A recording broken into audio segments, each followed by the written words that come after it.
रामचंद्र भगवान की जय। राष्ट्रसंत तुकडोजी महाराज की जय। भरताचं जीवन धन्य आहे महाराज। सर्व जी अवधपुरी आहे ते दुःखी आहे आणि रामदर्शनाकरता ती उत्सुक आहे। भरताचं हे भाषण ऐकून सगळ्यांना अगदी आनंद झाला आणि प्रभू रामचंद्राच्या भेटीला जाण्याची तयारी सर्वांनी सुरू केली। घोडे हत्ती मेने सगळे म्हणले आम्हाला सुद्धा आणि श्रीरामाच्या भेटीला यायचं आहे। रथ ऋषी मुनी सर्व आणि महाराज त्या ठिकाणी तयारी झाली वनाला जाण्याची। कारण भरत नावामध्ये वैराग्य आहे महाराज। ज्यांचं नाव भरत आहे ना त्यांच्या जीवनात वैराग्य आहे। भागवतामध्ये भी सुद्धा महाराज एक भरताची कथा आलेली आहे। त्याला महाराज 3 जन्म प्राप्त घ्यावे लागले। जड भरत राजा हरणी गर्वा गेला, घाला तो घातला वासुदेव, अशा प्रकारे। कारण वैराग्याच्या गोष्टी ऐकले त्या कानी। आपण वैराग्याच्या गोष्टी फक्त कानाने ऐकाव्या। कारण तरुणपणामध्ये आलेलं जे वैराग्य आहे ते टिकाऊ आहे। तरुणपणामध्ये ज्याला वैराग्याची प्राप्ती झाली ते टिकाऊ आहे। प्रभू रामचंद्राला वनवास झाला तर वय काय होतं 24 वर्षाचं। 27 वर्षाचं वय होतं आणि माता सीतेचं वय काय असेल महाराज 20 वर्षाचं। कारण श्रीरामाने तरुणपणातच कामरूपी रावणाचा नाश केला। कारण वैराग्याची खरी परीक्षा ही तारुण्यामध्ये असते महाराज, म्हातारपणात नाही। क्षत्रियाचा परिचय त्याच्या बाणानं आहे, धनवंताचा परिचय त्याच्या दानानं आहे, श्रीमंताचा परिचय त्याच्या समाधानानं आहे,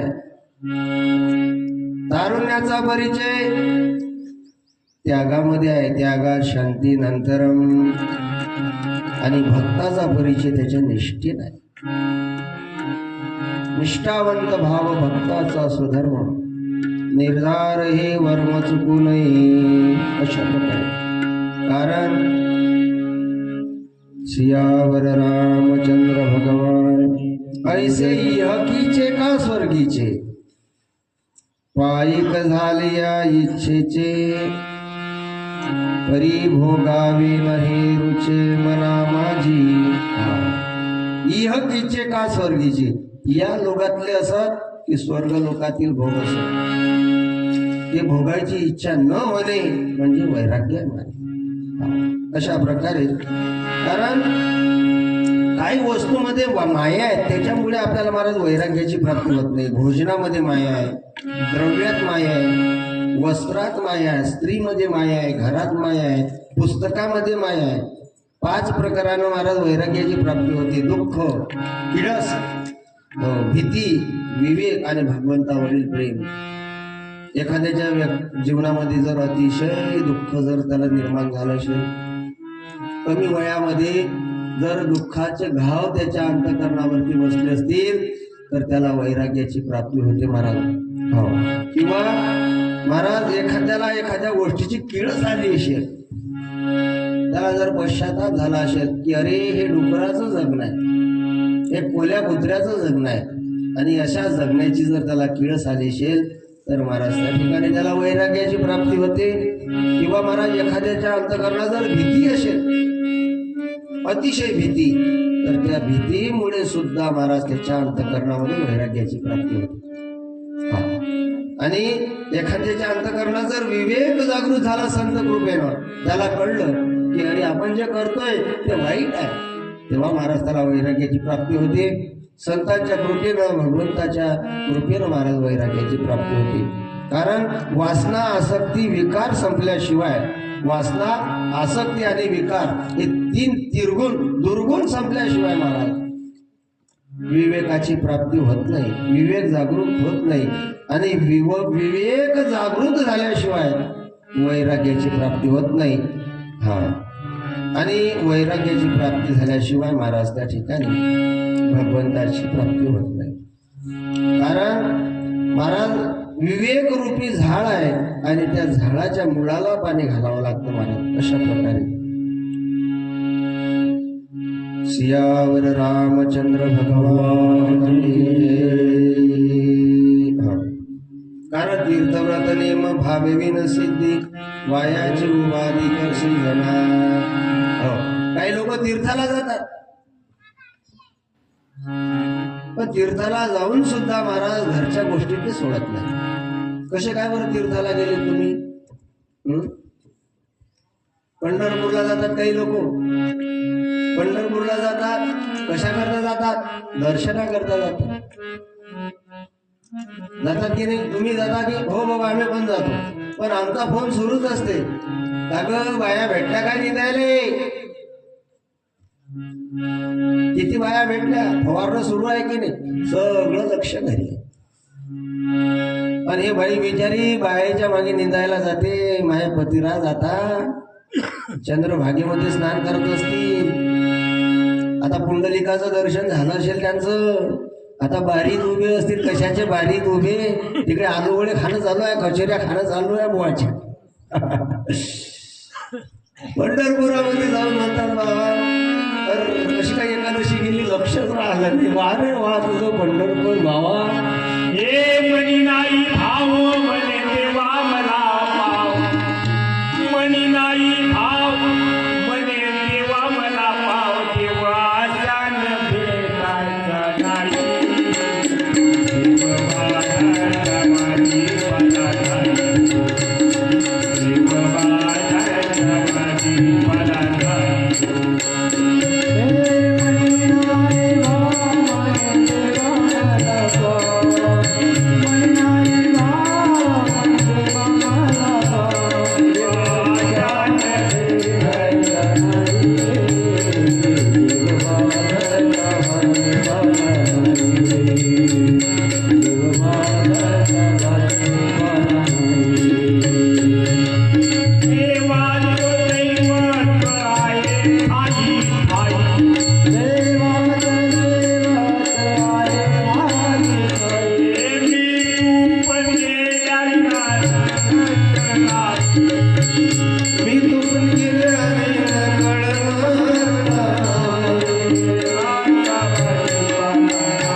तीर्थामध्ये स्नान करून जर महाराज ते त्याला तीर्थ वाटत नसेल, त्याचं मन जर त्या ठिकाणी रमत नसेल, आणि एखादा घरी आहे महाराज आणि तो नदीमध्ये जर आंघोळ करत असला तर त्याला असं वाटतं मी त्रिवेणीमध्ये स्नान करत आहे.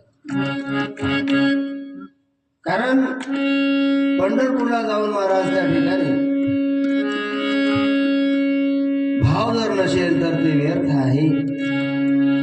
पंढरपूरला का मुकाट्यान जातात का तुमच्या मनात लोक? नाही, मुकाट्यान नाही जात. दिंडीमध्ये चालतात पण संसाराच्या गोष्टी करतात. रस्त्याने चालतात पण लोकांच्या कपाशीच्या कैऱ्या मोजतात लोक. 1.5 महिन्याची कपाशी म्हणतात लागले 5-5 कैऱ्या. तू कैऱ्या मागायला आला का इकडे? काही लोकांचं महाराज पंढरपुरात जाऊन पंढरपूर होत नाही. काही लोकांचं पंढरपूर घरी राहून पंढरपूर होत. पण काही लोकांचं पंढरपूर रस्त्यातच होतं. काय सांगा तुम्हाला? खामगावली गाडी लागते महाराज तुमच्या की नाही? रेल्वे कुठं लागते? खामगावले. काय गर्दी त्या रेल्वेमध्ये, बापा बापा बापा. फुकाजी आहे तर चालले, सगळा संसारही सोबत घेऊन जातात. हा, इतकी गर्दी त्या रेल्वेवर पाहिली बाप्पा मी डोळ्यानं. इतकी गर्दी काय सांगा तुम्हाला. मायले ते गुरु पाहतात, एकामेकाच्या अंगावर चढून जातात, स्त्रियांचे दागिने तोडून घेतात. हे पंढरपूर आहे. हा, एक तर बाई आली बाबा, मोठी जाडी जुळी बाई. हो, आपल्या बुवाचं नाव काय? यजमान बुवाचं वेशनाथ बुवा सारखा त्या बाईचा मालक. तुम्ही म्हणसा बाबा मालक कशाने तिकडे पाठवून राहिले? तसं काही नाही. गेली का बाई? आहे बुवा सारखा मालक त्या बाईचा. हो, चालला पदर धरून. बाईनं त्याचं त्या डोक्यावर ते गठोळ. तो मर्याला पाहून राहिला. ओ माया त्याला अंदर खाऊ तर खा. त्याची एक घट्टी मोजायला लागून राहिली. हा, बाईच्या अंगावर मास माहीत नाही. बुवा चालला काळी कोळी काळी कोळी काळी कोळी. कमी झाल्या त्यातही त्याच्या डोक्यावर ते गठोळ मरीन ना तो. त्या बापा त्या रेल्वेच्या तोंडातून एवढी गर्दी काय सांगा तुम्हाला. आणि आली ही लक्ष्मण त्या ठिकाणी. बाई हेरिंगबाज होती. बाईनं घेतलं बुवाच्या डोक्यावरलं गठोळ, जो फेकलं की नाही 2-3 तडी साखर खालीच बसले. गठोळ डायरेक्ट अंदर. चला व्हा म्हणे पुढे. तो म्हणे मरू काय? म्हणे मर्याचं काम नाही. नेला तोंडावर, जा लात मारले कमळक्यामध्ये, तो त्या गठोळ्याच्या मागे अंदर गेला. पण बाईनं काय केलं? जसे मच्छर मारून फेकतात ना, तसं एक धरून मागे फेकलं. हो, आणि बाई अंदर गेली.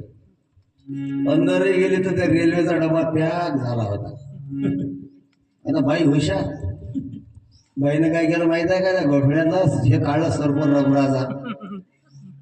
अरे मारले की नाही, साप साप साप, सगळा रेल्वेचा डबा खाली. हे दोघच जण घेतला दरवाजा बंद करून. एका सीटवर ठेवलं गठोड, एका सीटवर लक्ष्मण झोपला, दुसऱ्या सीटवर लक्ष्मी झोपली. आणि गाडी निघाली. झुक झुक झुक झुक झुक झुक अगानं गाडी. आणि गाडी गेली मलकापूरले. आणि मलकापूरले कळलं त्यांना की एका डब्यामध्ये सर्प आहे. मग काय करावं? विनाकारण एखाद्या प्रवाशाला त्रास नको व्हायला पाहिजे म्हणून त्यांनी तो डबा तिथंच काढून टाकला. सोडून दिला तिथं. हे झोपले. रात निघून गेली. वा, त्या रेल्वेच्या डब्या नेटून गाड्या जायच्या. आणि त्या गाड्या गेल्या की हा तसा डबा असा असा तेल वाटीच्या म्हणजे चालूच आहे आपली गाडी, चालूच आहे आपली गाडी. दिवस निघला. लक्ष्मण उठला. लक्ष्मण मारले जांभोई. मग लक्ष्मी म्हटली का म्हणे आलं काय पंढरपूर? आलं काय पंढरपूर? डोळे चोडून उघडून पाहता पाठी आहे मलकापूर. काही काही लोकांचं पंढरपूर मलकापुरातच झालं महाराज. सीताराम राम राम सीताराम राम राम सीताराम राम राम सीताराम राम राम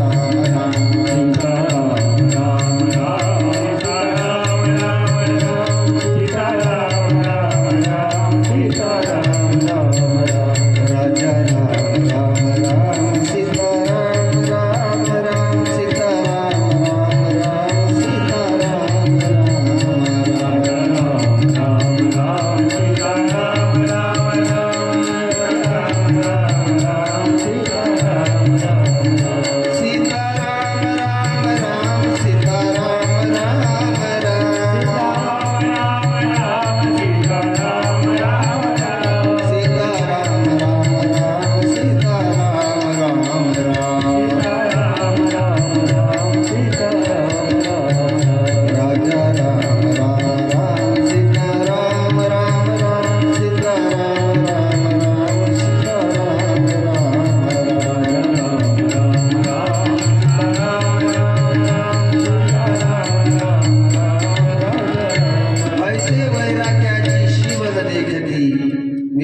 विवेकाची भाषा रे नती ते मूर्ख केवी पावती मज ईश्वराते. ज्यानं आपल्या जीवनामध्ये वैराग्याची शिवच पाहिली नाही. कारण ब्रह्मज्ञान हे वैराग्य वाचून व्यर्थ आहे. ज्यानं कधी विवेकाची भाषा त्याला कळली नाही. विवेक कशाला म्हणावं? कारण वैराग्य आहे. काही लोकांना कर्जबाजारी होऊन सुद्धा वैराग्याची प्राप्ती होते. एखाद्या माणसाच्या अंगावर खूप वैराग्य आहे. आपल्याला वाटते काय वैराग्य आहे? अरे कर्ज आहे त्याच्यावरती. हा, म्हणून त्याला महाराज ते वैराग्य आल्यासारखं वाटतंय. आणि याला तामस वैराग्य म्हटलेलं आहे. राजेश वैराग्य आहे. हो, राजेश वैराग्य आपल्याला लोकांनी चांगलं म्हणावं, आपली लोकांनी गुणगान गावे, आणि म्हणून काही लोक राजसी वैराग्य दाखवतात. परंतु महाराज सात्विक वैराग्य त्याला म्हणावं की उद्धारा करता आपला स्वतःचाही उद्धार व्हावा आणि जगाचाही सुद्धा उद्धार व्हावा. ही भावना ज्याच्या अंतःकरणामध्ये आहे, ज्याच्या जीवनामध्ये सर्वस्वाचा त्याग आहे, ते वैराग्य सात्विक वैराग्य आहे. आणि ते वैराग्य संतांकडे होतं, आपल्याला ते नाही प्राप्त होणार. आणि आपल्याला वैराग्य आलंय तर ते टिकाऊ नसते महाराज. कारण ते टिकत नाही. जोपर्यंत महाराज व्यासपीठावर आम्ही बसेल आहे तोपर्यंत तुम्हाला वैराग्य दिसू. बरं व्यासपीठाखाली उतरले की आम्ही संसारिक दिसू तुम्हाला. कारण हे टिकाऊ नाही. हो, आपल्याकडील वैराग्य. परंतु संतांकडे जे वैराग्य आहे ते टिकाऊ आहे. गोरा कुंभार होऊन गेले महाराज, तेर डोकीले. जास्त वेळ घेणार नाही. हो, काय वैराग्य आहे, काय भक्ती आहे, काय भजन आहे. स्वतःच मूळ रांगत आलं, पायाखाली तुडवलं, पण भान नाही त्याला. तुझे रूप चित्ती राहो, मुखी तुझे नाम,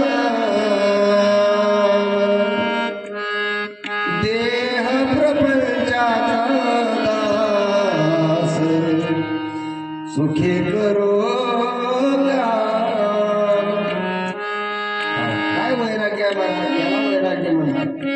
स्वतःच मुलगा पायाखाली तुडवलं, रक्तबंबाळ झाला, मता नाही. सासऱ्यानं म्हटलं, हो जसा मोठीचा सांभाळ केला तसा लहानीचा सुद्धा सांभाळ करा. मग मोठीला स्पर्श नाही तर लहानीला सुद्धा स्पर्श नाही. एवढं आपल्याकडे वैराग्य आहे का? नाही महाराज, मुळीच नाही आपल्याकडे तेवढं वैराग्य. अशा प्रकारे त्या ठिकाणी महाराज भरतजीचं जीवन वैराग्य जीवन आहे. काय वैराग्य भरताच्या जीवनामध्ये महाराज, की ज्यानं समोर आलेलं सिंहासन त्याला लाथाडलं आणि वनवासाचा प्रवास सुरू केला. की मी वनवासात जाईन. त्या ठिकाणी दादाला सांगेल की दादा तुम्ही वापस जा. पुढील तुमचा जो वनवास आहे 14 वर्षाकरता हा भरत राहील वनवासात. कारण हे जे घडलं हे सगळं भरतामुळे घडलं. अशा प्रकारे भरतजी त्या ठिकाणी निघालेले आहेत. अवधपुरीतून निघाले भरत. सगळं सोबत सैन्य आहे त्यांच्या. ऋषी मुनी, तिन्ही माता, लखन, आपल्या शत्रुघ्न, अशा प्रकारे सगळेचे सगळे निघालेले आहेत. अशा प्रकारे आणि चालत असताना महाराज मुक्काम करत आहेत. तपसा नदीच्या तीरावरती भरताला सांगितलं लोकांनी ते आम्हाला इथून सोडून गेले. हो, श्रीराम इथून सोडून गेले. त्यानंतर महाराज गंगा नदीच्या तीरावरती आल्यानंतर त्यांनी सुद्धा सांगितलं महाराज त्या ठिकाणी सई नदीच्या तीरावरती आले. त्या तीरावरती त्यांनी वस्ती केली. हो, सांगितलं की पहा इथं प्रभू रामचंद्र राहिले होते आणि या ठिकाणी निषाद युवकांनी त्यांची व्यवस्था केली होती. पहा अजून प्रभू रामचंद्र झोपलेले ते कुश आहे ना, ते गवत आहे ना, अजून जसं तसंच आहे. ते वाट पाहत आहे कुश की माझा राम येईल का, परत झोपेल का याच्यावरती. अजून गवत सुद्धा उडून गेलं नाही त्याच्यावरती. इथं राम झोपले होते म्हणून ते बनवलेली चटई होती महाराज युवकांना. ते पाहून त्या ठिकाणी भरत रडतायत, विलाप करतायत. आणि महाराज ते जे कुश आहे त्या ठिकाणी त्या कुशावरतीच त्या गवतावरतीच असं महाराज हात फिरवत आहे की मी माझ्या रामाचे पाय दाबतोय. सैन्य आलेलं आहे हे कळलं त्या युवकाला, निषादाला. त्याला असं वाटलं, कारण तो रामप्रेमी आहे, त्याला माहिती आहे, कारण खुर्ची करता लोक काहीही करतात महाराज. सत्य करता स्वतःच्या भावाला सुद्धा मारायला लोक भीत नाही, सख्या मातेला मारायला भीत नाही, बापाला मारायला भीत नाही. सत्य करता लोक काय करतील, काही नवल नाही महाराज. आणि म्हणून त्याच्या अंतकरणामध्ये शंका निर्माण झाली युवकाच्या, की भरत जर या ठिकाणी सैन्यासह आलेला आहे तर नक्कीच त्याच्या मनामध्ये काहीतरी कपट असावं. सैन्य आणायचं काय काम होतं सोबत? हा जर रामाला भेटायला जर निघाला असता तर सैन्य सोबत नसतं. आणि म्हणून त्या निषादानं महाराज सगळ्या सवंगड्यांना, सगळ्या आणि त्या आदिवासी लोकांना, भिल्लांना सांगितलं, गड्यांनो सज्ज राहा, आपलं काय असेल त्या ठिकाणी साधनं, ते साधनं बाहेर काढा, आपल्याला प्रतिकार करायचा या भरताचा. आज हा गुहक मेला तरी चालेल. परंतु त्या ठिकाणी महाराज एक म्हातारा मनुष्य होता आणि तो म्हातारा माणूस बोलायला लागला, हे युवका, अरे अविचारानं साहस करून मूर्ख पश्चाताप पावतो. कारण कुठली गोष्ट जर करायची असली तर विचार करा. आपल्याला काही जर बोलायचं असला तर कुणाला तर आधी विचार करावा, नंतर बोलावं. बोलल्यानंतर विचार करायची पाळी आपल्यावर नको यायला पाहिजे की आपण असं का बरं बोललो. म्हणून बोलण्याच्या पूर्वी विचार करावा. अशा प्रकारे त्या ठिकाणी आणि सांगितलं त्या म्हाताऱ्यानं की विचारानं नको साहस करू, विचार कर, घाई नको करू. अशा प्रकारे हरी बुधो एक कहसंगुन विचारी,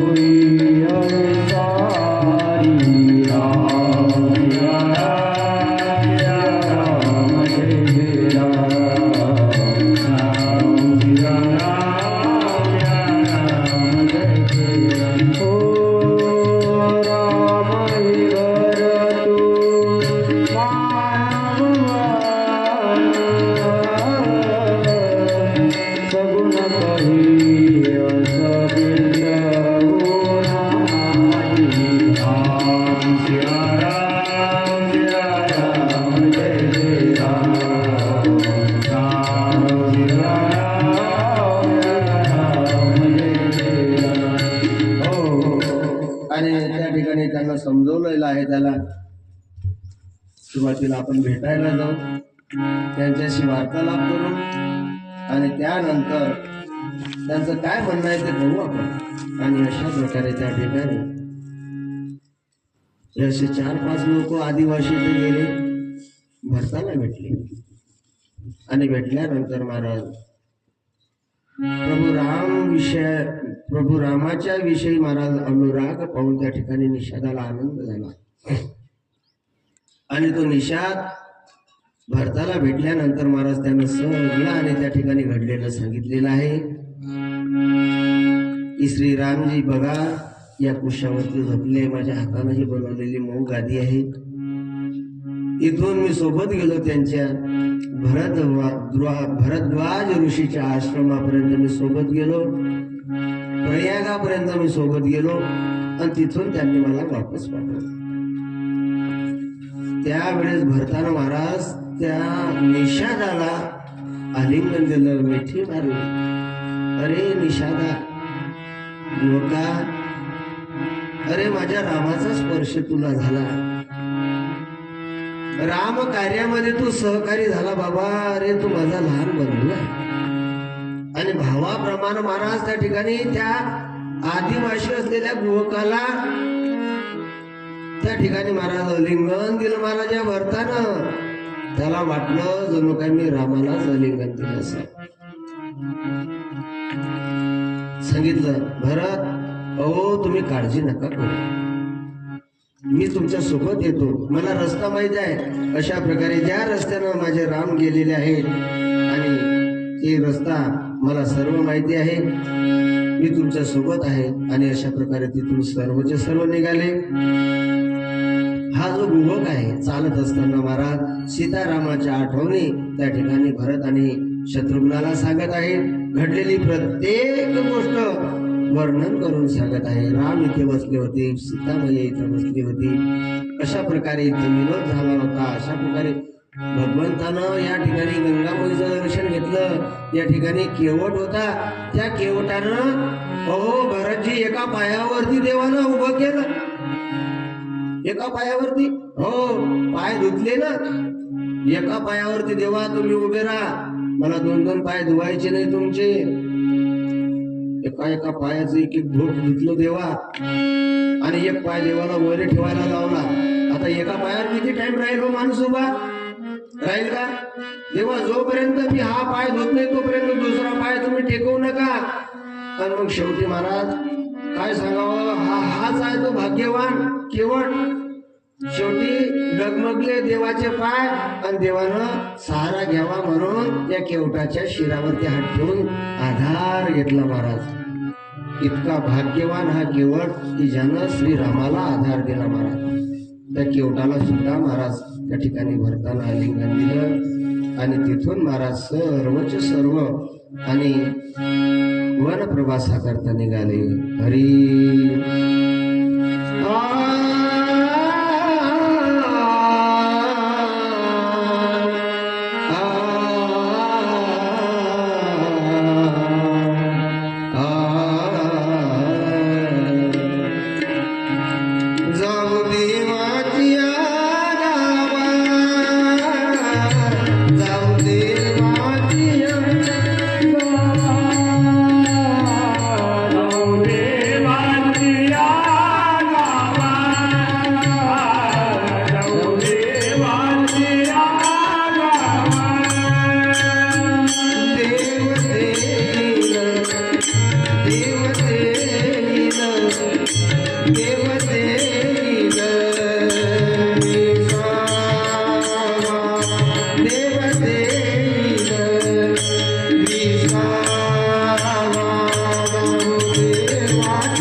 देवाच्या चरणाजवळ आहे.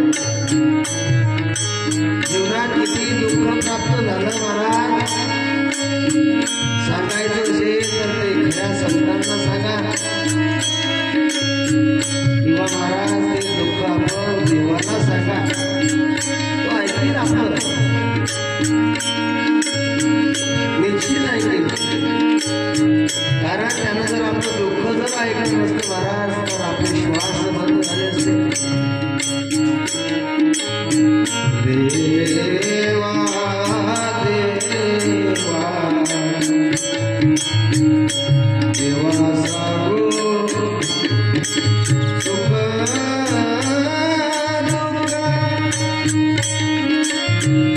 देव निवारी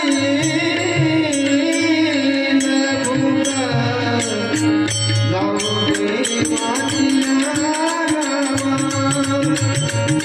जाऊ दे वाजिया गावा, जाऊ दे वाजिया गावा. देवाची वारी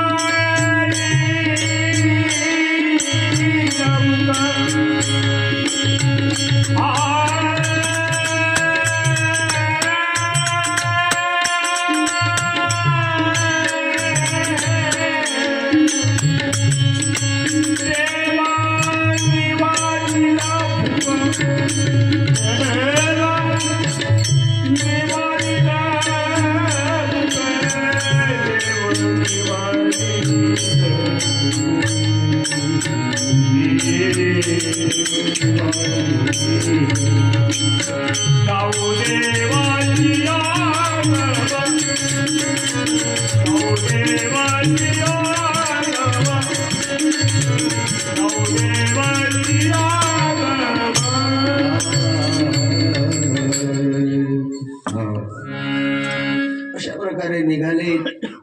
त्या ठिकाणी हा जो युवक आहे हा महाराज अडचणीमध्ये भरत आणि शत्रुघ्नाला महाराज रस्ता बनवत आहे. कारण देव सुखाचा सागर आहे. घालू देवासीच भार, देव सुखाचा सागर तुका म्हणे आम्ही बाळे, या देवाची लढीवाडे. माफ करतील ते आपल्याला. आणि अशा प्रकारे पुढे रस्ता करत असताना श्रीरामाच्या भेटीची आस लागलेली आहे. हरी चले सगा कर सो कर जोरे, शीतल शरीर सहना चोरी. राम या राम या राम जय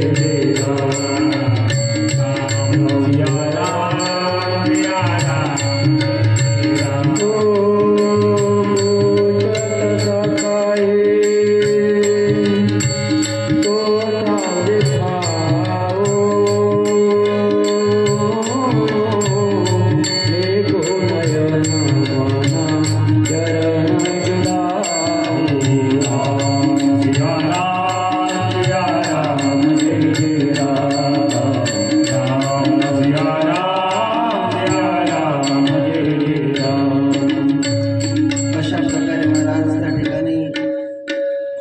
प्रवास करीत असताना वनवासाला चालत आहेत. चालत असताना राजा भरताच्या मनात कधी भीती आहे, प्रभू माझा स्वीकार करतील का नाही करणार, मला स्वीकारतील का ते मनात भीती आहे. आणि प्रेम सुद्धा आहे. तो माझ्या रामाला राग माहितीच नाही, क्रोध माहितीच नाही. अशा प्रकारे प्रेमही आहे, भीती आहे आणि मनात पश्चाताप सुद्धा आहे. कैकेयीला महाराज पाहिल्यानंतर पश्चाताप यायचा की मी हिचाच मुलगा आहे. अशा प्रकारे मनात अनेक प्रकारचे कल्प विकल्प महाराज त्या भरताच्या येत आहेत. अशा प्रकारे त्याच्यापेक्षाही वाईट अवस्था कैकेयीची आहे. का? कारण तिच्यावरती भगवंतानं सोडलेली निगेटिव्ह जे एनर्जी होती, जे वलय बनलेलं होतं ते आता निघून गेलं. कारण एखाद्याच्या हातून जर देवाला कुणाचं चांगलं करायचं असेल तर एखाद्याला दुर्बुद्धी देऊन तो त्याचं कार्य करून घेत असतो. पण हे ज्या कैकेयी म्हणजे तिच्या जीवनामध्ये झालं. कारण हिची इच्छा होती महाराज कैकेयीची की राम माझ्या पोटी यावा. अशा प्रकारे तिनं तप केलेलं होतं, तिनं सुद्धा तप केलेलं होतं महाराज. परंतु महाराज कौशल्याचं तप तिच्यापेक्षा अधिक झाल्यामुळे कौशल्याला आणि तिच्या उदरी तो जन्माला आलेला आहे. कैकेयी महाराज प्रभू रामचंद्र माझ्या पोटी यावा म्हणून सुद्धा तिनं तप केलं होतं. परंतु महाराज तिसरा भाग तिला जेव्हा मिळाला, 2 भाग केले होते प्रसादाचे, अर्धा भाग कौशल्याला मिळाला महाराज. पाव भाग सुमित्रा आणि कैकेयीला मिळाला आणि तो तिने फेकून दिला होता का? कारण तिची इच्छा होती की पहिला भाग तो मला मिळावा. कारण ती सामान्य नव्हती, रणरागिणी होती, कैकेयी शूर होती, ती वीर होती. राजासोबत जर ती महाराज आणि त्या ठिकाणी युद्धाला जर जाते तर ती काय सामान्य स्त्री होती काय? नाही. आणि म्हणून तिला माहिती होतं की पहिल्याच प्रसादामध्ये माझ्या पोटी राम येते. तिला राग आला म्हणून तिला प्रसाद फेकला. तिला वेडी होती की काय? परंतु ज्या वेळेस महाराज कौशल्य आणि सुमित्रीनं आपल्या प्रसादातील भाग तिला थोडा थोडा दिला आणि तेच वैराग्य भरत म्हणून तिच्या पोटी जन्माला आलं. अशा प्रकारे त्या ठिकाणी तिला सुद्धा पश्चाताप होतोय. मी पापी नाही, मी अभागीन आहे, मी नागिन आहे, चांडाळ आहे, कपटी आहे. आता कुठल्या तोंडानं जाऊ मी रामाच्या समोर? तिला महाराज पश्चाताप होतोय. माझ्या आयुष्यामध्ये मी देवाचा तिरस्कार केला, त्याला नाना प्रकारे त्रास दिला, रामाला मी वनवास दिला. त्याच्या समोर कसं जाऊ मी? आपली सुद्धा आपल्या जीवनात अशी परिस्थिती आपल्याला येऊ नये म्हणून कधी देवाचा, कधी संतांचा, कधी भक्तांचा तिरस्कार करू नका.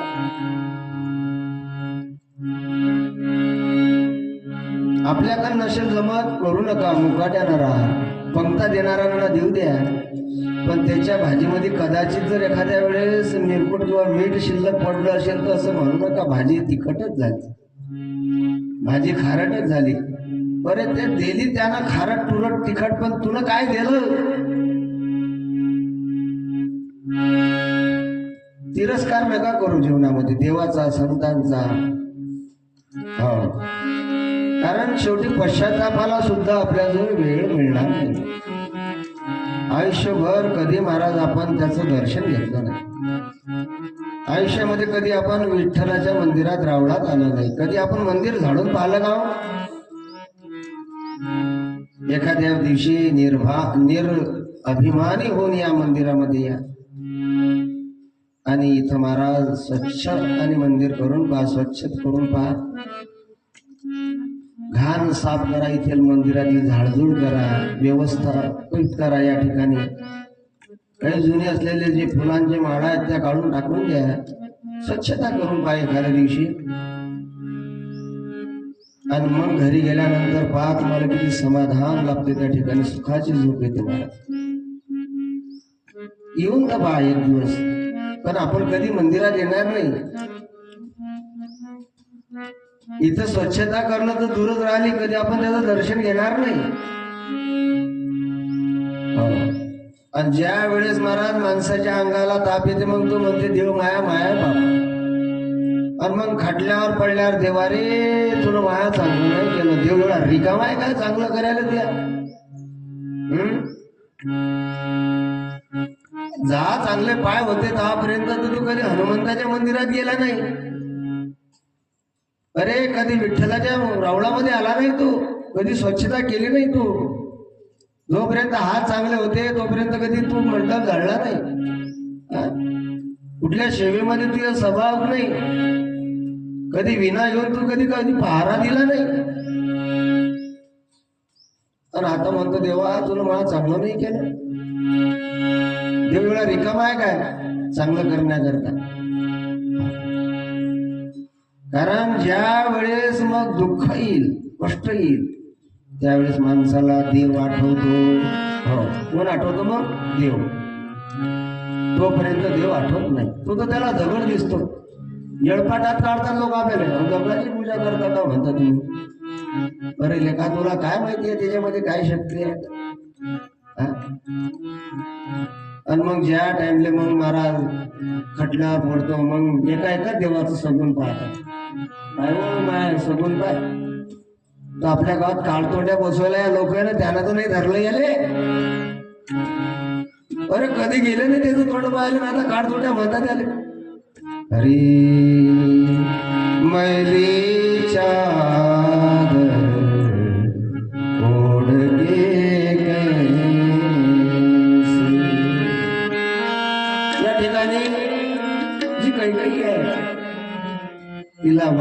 वाटते की हे अपवित्र शरीर झालेलं आहे, देवा तुझा तिरस्कार केला,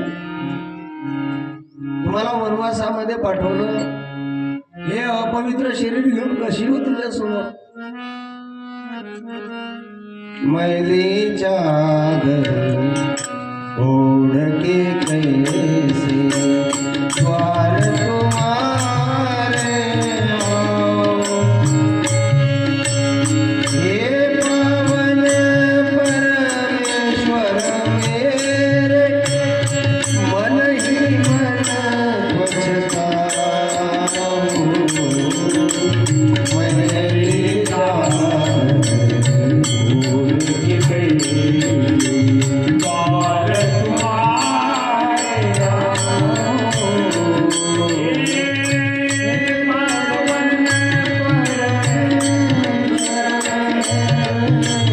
मन ही मन पछताओ, मैली चादर ओढ़ के कैसे द्वार तुम्हारे आओ, मैली चादर ओढ़ तुमने मुझको जग में भेजा, सुंदर देख लाया,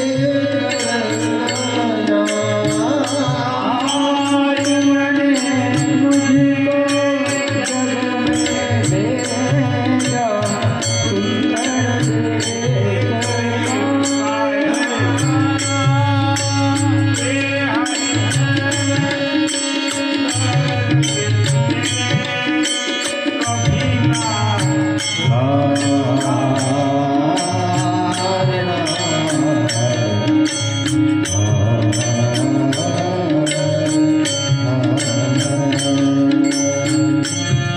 देवा,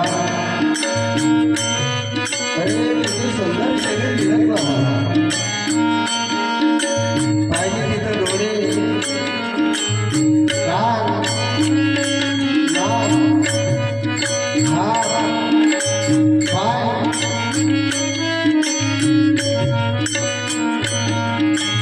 तुमने मुझको जग में भेजा,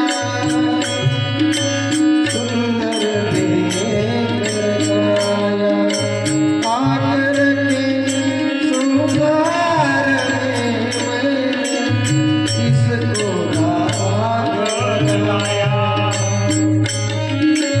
जन्म जन्म की मैली चादर कैसे दाग धुलाऊं, मैली चादर ओढ़ के कैसे द्वार तुम्हारे आओ, हे पावन परमेश्वर मेरे, मन ही मन शर्माओ, मैली चादर ओढ़ के कैसे द्वार तुम्हारे आओ, मैली चादर ओढ़ के सियावर रामचंद्र भगवान की, मैली चादर ओढ़ के कैसे. मग कधी जर आपल्या जीवनात आपण सेवा नाही केली तर आपल्याला लाज वाटते महाराज. कधी कथा श्रवणाला आपण आलो नाही, पंगत आहे त्या पंक्तीमध्ये कधी आपण महाराज वाढायला आलो नाही, कधी वांगे चिरायला आलो नाही, कापायला आलो नाही. 7 दिवसात तोंड दाखवलं नाही इकडे. काहून? महाराज आमची तूर राहिली हो सांगायची. तूर राहिली, तुम्हा लोकांना काय धंदे आहे? आम्हाला म्हणतात लोक महाराज तुमच्या लोकांना काय धंदे आहे? आमचे कामं बाकी आहे, कपाशी उपटायची आहे, गहू पेरायचा आहे. त्या लोकांना काय काम आहे? कधी तोंड नाही पाहिलं इकडे. कसा सप्ताह बसला आहे, कसा बुवा आहे काय. ऐकतात तिकडूनच ऐकतात, पण असा कधी दृष्टांत ते ऐकला ना लाऊडस्पीकरवरून, अरे लेका आपल्यासाठी बोलून राहिला तो बुवा. काय म्हणतात वावरातूनच मराठी उघडता तूर सांगता आपल्यालाच बोलून राहिला रे बुवा. नक्की चांगलं गावातल्या लोक नाही आले, त्यात याले काय माहित आपण तूर सोंग घ्यायला गेलो. आणि मग आला सप्त्याचा 7वा 8वा दिवस, काल्याचा दिवस. काल्याच्या दिवशी महाराज याला ते बरंच नाही वाटत इकडे. लोकांनी कधी विचारलं का कोणी गेले, काय नाही लेखते थोडं दोन राहिली होती सोन्याची, पण जाऊ दे आज मी दिवसभर आहे तुमच्याकडे. मग आपल्याकडे 7 दिवसातही जर रिकाम पण झालं नाही तर कमीत कमी 8व्या दिवशी तर या. काय हे वाकोडचे लोक महाराज आनंद आणि आनंद काय वातावरण बदलते महाराज. काल्या हँग झालं मी मग आयुष्यातही पाहिला नाही महाराज एवढा उत्सव, इतका आनंद. काय ते कोल्ड्रिंक, काय ते फिटिंग, काय तो महाराज साऊंड, काय ते गायन जबरदस्त आहे. वा रे वा, क्या बात है.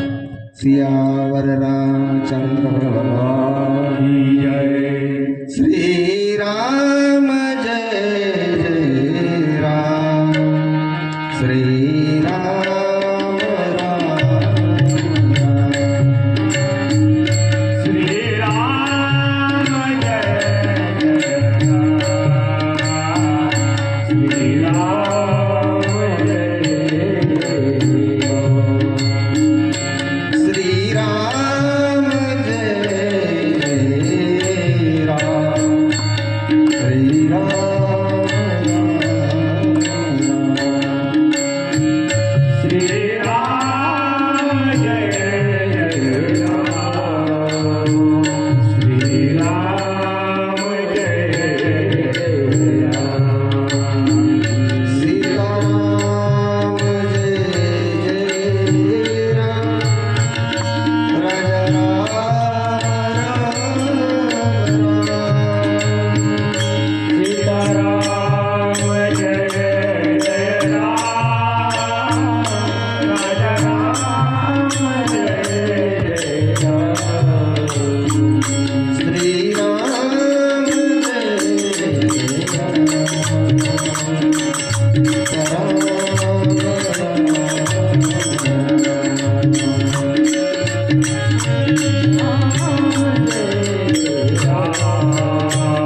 प्रभुरायाच्या भेटीला निघाले.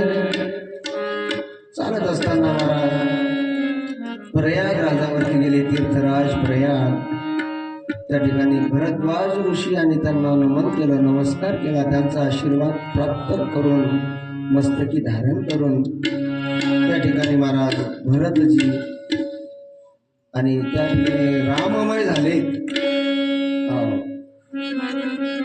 भरद्वाज ऋषीच्या आश्रमामध्ये भरतजी राममय झाले. कारण ते जे ऋषी आहेत त्या ऋषींना असं वाटलं रामच आले की काय झालं अशा प्रकारे. कारण भरत, शत्रुघ्न, लक्ष्मणजी आणि श्रीराम ज्या ज्या नगरातून ते महाराज निघाले चालत असताना, कारण सुरुवातीला गावकऱ्यांनी पाहिलं, नगरवासियांनी पाहिलं राम आहेत, लखन जे आहेत त्यांच्यासोबत सीता आहेत. आणि इथं पाहतायत तर भरत आणि शत्रुघ्न सारखेच दिसत आहेत. त्यांना असं वाटते रामच आहे, हे लखन जे आहे. परंतु ते विचार करता सुरुवातीला आले होते तर यांच्यासोबत सुंदर स्त्री होती दिसायला महाराज. कारण त्यांना भरतामध्ये रामदर्शन होऊ लागलं, शत्रुघ्नामध्ये महाराज त्यांना आणि लक्ष्मण दर्शन होऊ लागलं. अशा प्रकारे हरी देखी प्रभाव सुरसाई सोयो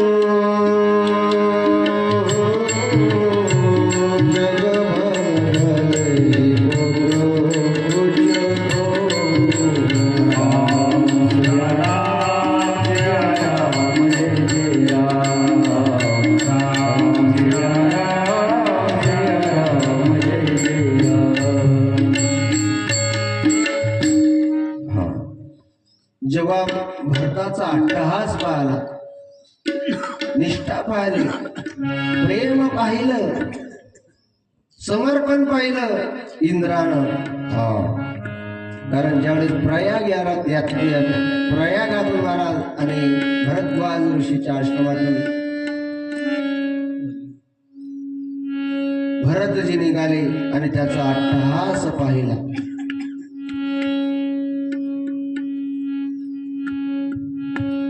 सियावर रामचंद्र भगवान की चिंता पडली. इंद्राला सुद्धा चिंता पडली की आता देव कार्यामध्ये निश्चितच अडथळा हा निर्माण करेल. कारण काय भरताचं प्रेम आहे, काय निष्ठा आहे महाराज, काय महाराज त्या ठिकाणी समर्पण आहे, काय श्रद्धा आहे, काय प्रेम आहे. काळजी पडली त्याला आता देव कार्यामध्ये अडथळा येईल बहुतेक विचार करू लागला तो. आणि महाराज त्या ठिकाणी शत्रुघ्न आणि भरत जे आपल्या हातात हात घेऊन चालत आहेत आणि त्या ठिकाणी महाराज हा जो गुहक आहे हा त्यांना महाराज रामरायाच्या गोष्टी सांगत आहे, आठवणी सांगत आहे. भजन करत चालतात रस्त्यावर महाराज, रस्त्याने चालताना सुद्धा सिया आणि रामचंद्राचं भजन करत आहे. का? कारण महाराज जे रामप्रिय लोक आहेत, जे राम भक्त आहेत ना, त्यांचा एक क्षण सुद्धा ते वाया जाऊ देत नाही. हनुमानजी त्यांचा सुद्धा एक क्षण वाया जात नाही महाराज. ज्या ठिकाणी रामकथा आहे त्या ठिकाणी ते ऐकायला येतात, बसतात. आणि म्हणून ज्या ठिकाणी रामकथा आहे महाराज त्या ठिकाणी त्यांचं आसन असतं महाराज, टाकलेलं एक रिकामं आसन असतं. त्या आसनावरती महाराज ते येऊन बसतात. का? कारण सततम कीर्तयन्तो माम यतन्तश्च दृढवदा नमस्यन्तश्च माम भक्त्या नित्यायुक्ता उपासते. कारण सतत महाराज ते आणि रामधून श्रवण करतात. भोलेनाथ हे सुद्धा महाराज सियावर आणि महाराज सियावरांचे महाराज त्या ठिकाणी भक्त आहेत. ते सुद्धा महाराज भजन करी महादेव राम पूजी सदाशिव सतत भजन करतात. कारण जे रामप्रिय आहे त्यांना भजनाच्या व्यतिरिक्त सही पडत नाही. चैन नाही राम भजन विना चैन नाही राम भजन विना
हो.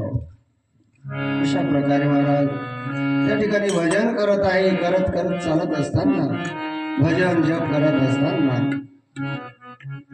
यमुनेच्या जवळ आलेली सर्व मंडळी आणि त्या ठिकाणी महाराज पाणी पाहलं. त्यांनी पाणी पाहलं. गंगा जमुना सरस्वती अशा प्रकारे त्रिवेणी संगम आहे या ठिकाणी. त्रिवेणीमध्ये स्नान केलं सर्वांनी. आणि त्या ठिकाणी महाराज ज्या वेळेस त्रिवेणी संगम भरताना आपल्या डोळ्यानं पाहिला, भरताचे डोळे महाराज त्या ठिकाणी पाण्यानं डबडबले.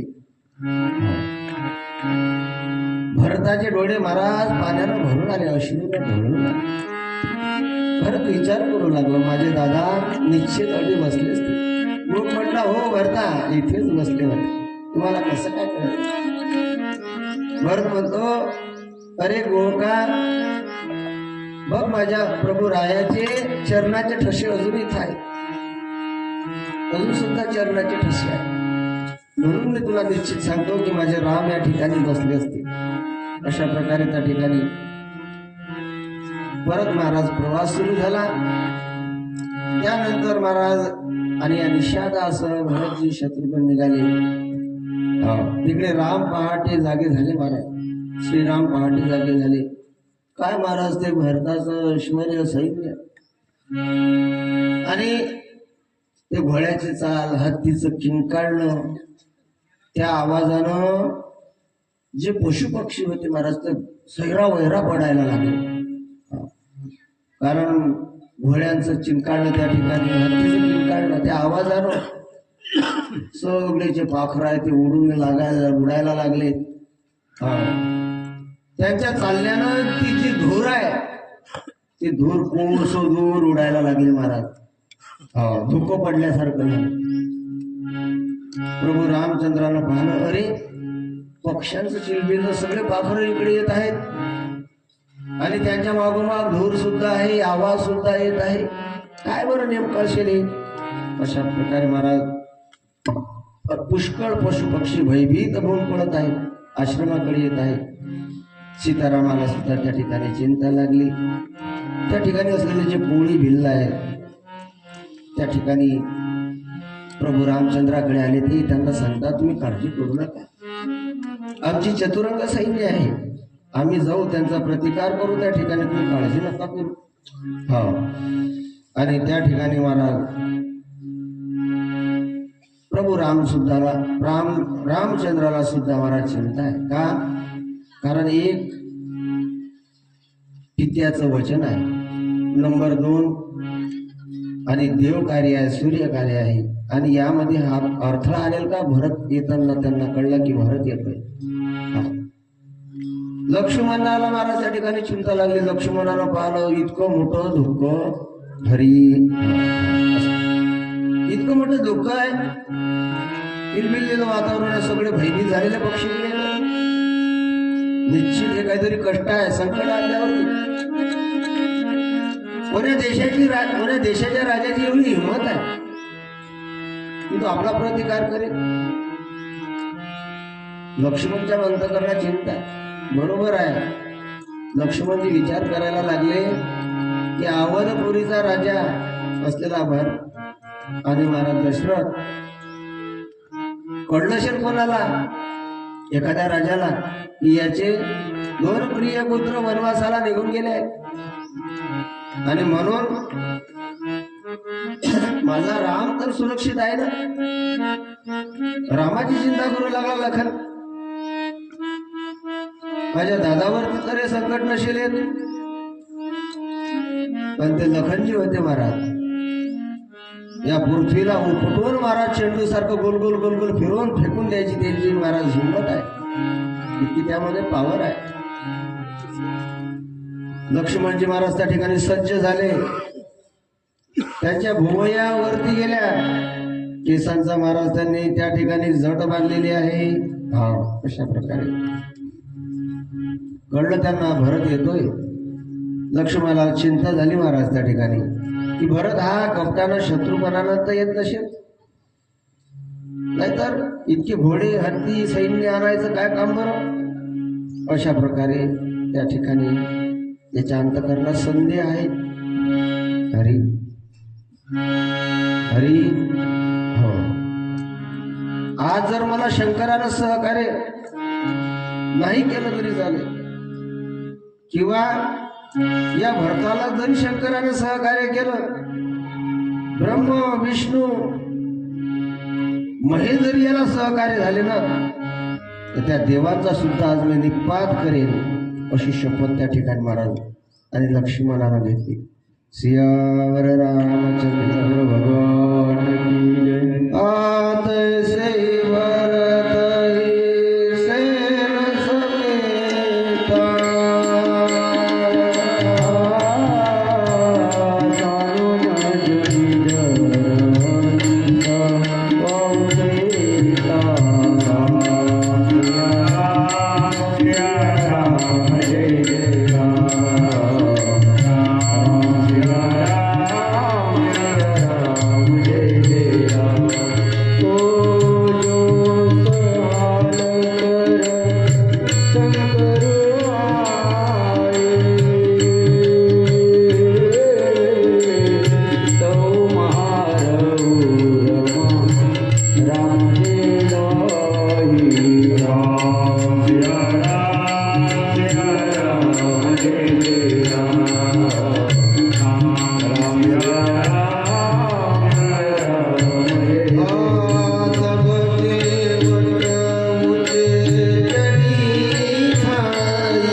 लक्ष्मणाच्या अंतकरणात अनेक संदेह निर्माण होत आहेत.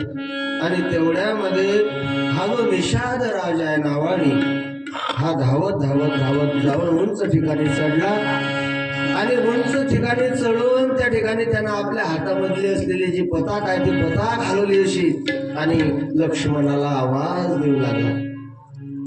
हा बुवक लखनजीला आवाज देऊ लागला, लखनजी मैं आया हो, साथ में भरत भैया भी आए हैं, साथ में शत्रुघ्न भैया भी आए, माता भी आई, चिंता मत करो.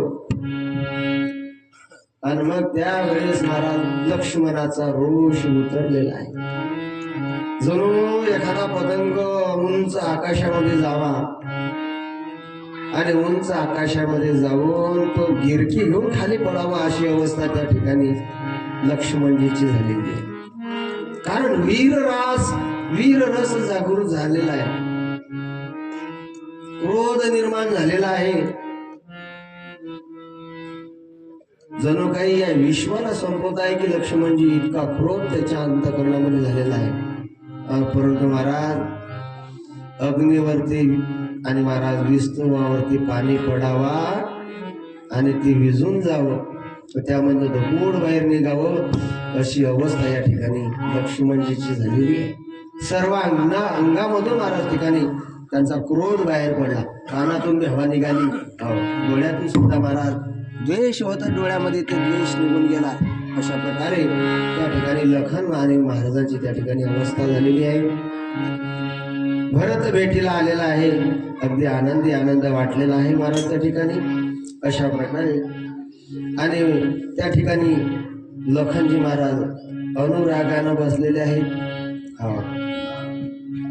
त्या ठिकाणी जेव्हा महाराज भरत, शत्रुघ्न आणि हा निषाद राज हे तीन लोक सुरुवातीला महाराज सियावर रामचंद्र भगवान की जय प्रभू रामचंद्राला भेटायला आले.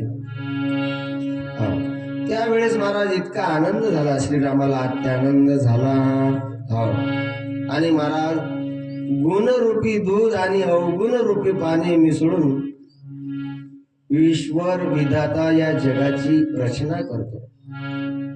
परंतु महाराज गुणरूपी पाणी आहे, अशा प्रकारे गुणरूपी दूध आहे आणि अवगुण रूपी महाराज पाणी, या दोघांच्या एकीकरणातून या विश्वाची उत्पत्ती केली. परंतु भरतासारखे हंसराज महाराज त्याचं पृथक्करण करतात. त्यातलं दूध वेगळं करतात, नुसतं पिऊन घेतात आणि पाणी पडेल राहू देतात. तसं या भरताने जीवनामध्ये केलेलं आहे. खरा हंसरूपी जर कोण असेल महाराज तर हा भरत आहे. या भरतानं असार असलेला जो संसार आहे तो बाजूला टाकला. असार रूपी संसाराचा त्याग केला आणि सार रूपी असलेले रघुराय त्यांचा स्वीकार करून हा भरत आणि महाराज त्या ठिकाणी भेटायला आलेला आहे. भावार्थ रामायणामध्ये आणि त्या ठिकाणी महाराज शांती ब्रह्मयुगात महाराज वर्णन करतात. राम पूर्ण सोयी गंगा जीवन, भरत यमुना ती पावन, सरस्वती तो शत्रुघ्न, तिन्ही पूर्ण होऊन सरली, संगमी दिशे त्रिवेणी रूप. त्यांना असं वाटतंय महाराज, तसं काढू नका महाराज, ते काहीतरी बोट फिरले चांगलं वाटते, भांग भांग भांग भांग चांगलं नाही वाटत. तुमच्या हातामध्ये महाराज सरस्वती आहे, तुम्ही आहे म्हणून ती वाचते, नाही तर तिची काय पावणार. सियावर रामचंद्र भगवान. अशा प्रकारे महाराज त्या ठिकाणी आणि भरतजी व्याकुळ झालेला आहे भगवंताच्या भेटी करता. हा, पळत पळत पळत आलेले आहेत भरतजी. इकडून रामजी सुद्धा महाराज भरता भरता भरता करत राम राम करत दोघं बंधू आहेत महाराज एकमेकांना आलिंगन देत आहेत. कारण रामायणाचा प्राण जर कुठली कथा असेल महाराज तर हा भरत भेटीचा आणि आलेला भाग आहे, कथा आहे. हो, अशा प्रकारे त्या ठिकाणी भरताची भेटी काय प्रीती आहे महाराज, त्याचं वर्णन आपल्याकडून नाही होणार. हो, कारण आतापर्यंत किती लोकांनी महाराज रामायणाचं वर्णन केलं. अनेक प्रकारचे रामायण आहे, वाल्मिक रामायण आहे, भावार्थ रामायण आहे. हो, अनेक प्रकारचे रामायण आपल्याला नावही माहिती नाही. मी असं काहीतरी पाहिलं होतं महाराज नेटवरती, 108 का काहीतरी असे रामायण आहेत महाराज. इतक्या लोकांनी महाराज रामायणाचं वर्णन केलं. हो, आणि एक सांगतो, जोपर्यंत आपल्या आयुष्यामध्ये रामायणाचं वर्णन आपल्याकडे होत नाही तोपर्यंत आपलं आयुष्य अपूर्ण आहे, आपलं जीवन असफल आहे. ज्या दिवशी महाराज हे हात, हे डोळे, हे मन, हे कान, सगळे इंद्रिय महाराज ज्यावेळेस आणि रामायणाचं वर्णन करून राम रस आणि महाराज त्या ठिकाणी श्रवण करतील, सेवन करतील, त्यावेळेस महाराज या जीवनाची खरी सफलता आहे. अशा प्रकारे त्या ठिकाणी आपल्याकडे ते वर्णन, कारण तोपर्यंत जीवन अपूर्ण आहे. आपल्या हातून काहीतरी रामाबद्दल लिहिल्या गेलं पाहिजे. आपल्या आयुष्यात काहीतरी एखादं गीतच लिहा किंवा काहीतरी रामाचं स्तुती म्हणून लिहा. हो, तोपर्यंत आपलं जीवन महाराज अपूर्ण आहे. कारण श्रीराम आणि भरत भेटीच्या प्रीतीचं वर्णन केलं जाणार नाही, ते देवांना सुद्धा अगम्य आहे महाराज. लक्ष्मणानं निषेधाला गुहाला आलीला दिलं. त्यानंतर महाराज प्रभू रामचंद्र आणि भरताची अलिंगनाची भेट झाली. लक्ष्मणानं महाराज मुखाला मिठीत धरलं. मित्रा, अरे मित्रा, शेवटी नाही लागलं तुझं लक्ष, आलास तू बाबा.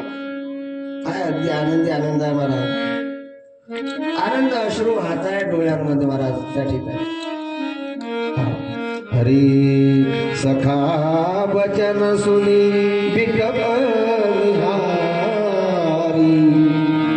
उमगे भरत विलोचन बारी, करत प्रणाम चले दो भाई, कहत प्रीति सारद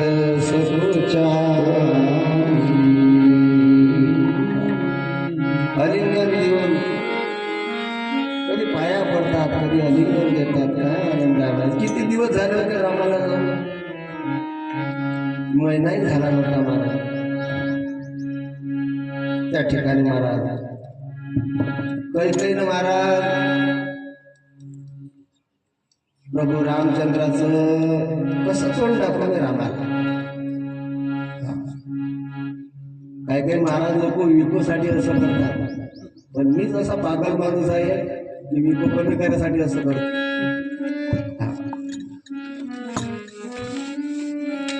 त्या कैकेयीला इतकी लज्जा वाटली, कसं बरं जाऊ मी रामाच्या समोर माझं तोंड कसं दाखवू त्यांना.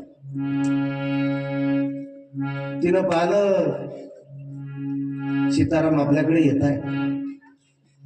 भरताची भेट झाल्यानंतर रघुराया महाराज कैकेयीकडे जायला लागले.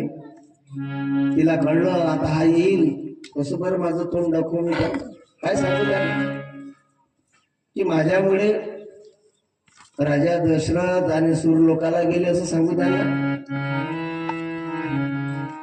आणि म्हणून महाराज या कैकेयीनं आपल्या तोंडावरती महाराज असा पदर घेतला, असा पदर लाल वाटले तिला. पदर घेतला तिनं तोंडावरती. मी पापिनी आहे अशा प्रकारे त्या ठिकाणी सीताराम महाराज कैकेयीचे चरण धरले. माते अगं काढ ते तोंडावरलं पदर, काढ तुझ्या. अगं तुझ्या भेटी करता मी तर आलो. मी तुझा मुलगा नाही का? तुला भरतच प्रिय आहे माते, मला तोंड दाखवणार नाही? रात्रंदिवस माते मला तुझी चिंता आहे, तुझी आठवण आहे. माझ्याकडनं काही गुन्हा झाला माते,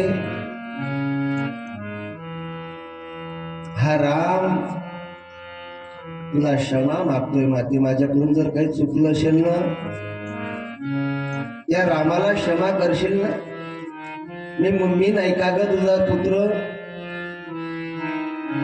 आणि असं म्हणून महाराज श्रीरामानं कैकेयीचे पाय धरले. महाराज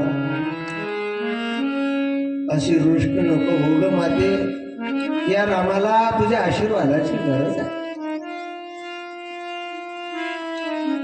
माते 14 वर्ष काढायचे आहे, आता फक्त 14 दिवस झाले ग माते. त्या रामाला 14 वर्ष वनवास काढायचा, आणि तुझ्या आशीर्वादाविना हे शक्य नाही. आणि अशा प्रकारे ती कैकेयी महाराज त्या ठिकाणी ढसढसा रडायला लागली. रामा, अरे रामा, मी पापिनी आहे.